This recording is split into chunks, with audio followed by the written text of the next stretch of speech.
Hey guys, Paul Waddy here, founder of learnecommerce.com and author of the best-selling book Shopify for Dummies and Selling Online for Dummies. I'm also a coach at learnecommerce.com and an advisor to some of Australia's best online retailers, and I'm the co-founder at Ecom Nation. So I want to talk to you about discounting during peak season. Now that's a pretty hot topic lately, and brands seem to be discounting more and more, and that's okay if you're aware of what you're getting yourself into. So when it comes to discounting, the first thing that I want to talk about is why retailers used to discount to begin with before Cyber Week, before Black Friday, Cyber Monday. So typically discounting was a way to level out your balance sheet.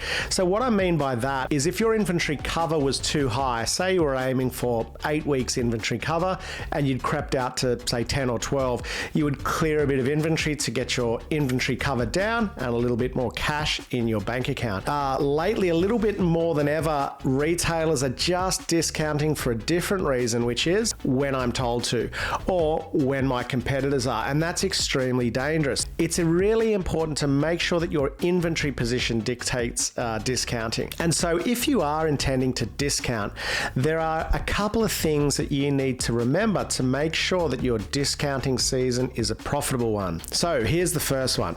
Know your margins. So I'm a big gross profit fan. In fact, I think it's the most important metric in e-commerce, hands down, because at the end of the day, net profit is simply gross profit less operating expenses, and net profit is what matters. Revenue for vanity, profit for sanity. So it's important that you go into peak season.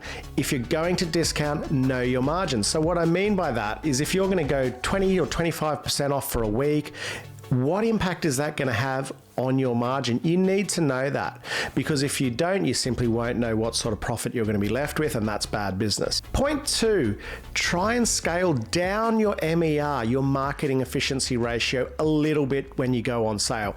And that links back to point 1. So why I say that is, again, linking back to point 1 to protect your margins a little bit. So if I'm going to drop my gross profit margin from, say, 55 to 50 because I'm discounting, I'd love to pick that 5% up somewhere else. And marketing is one of the only other variable costs that we have control over. We can't chop our rent, we can't chop our wages, but we can pull back our marketing a bit. And hear me out. You should be able to pull back your marketing and still achieve great sales, because your own channels should be driving the revenue during discounting season. So what I mean by that is your email database, your SMS database, and your own audiences, your social media followers. So you really need to leverage those organic channels or those free channels to really drive home the deal, and then in turn be able to pull back your marketing spend a little bit, because the deal should be strong enough to get the traction.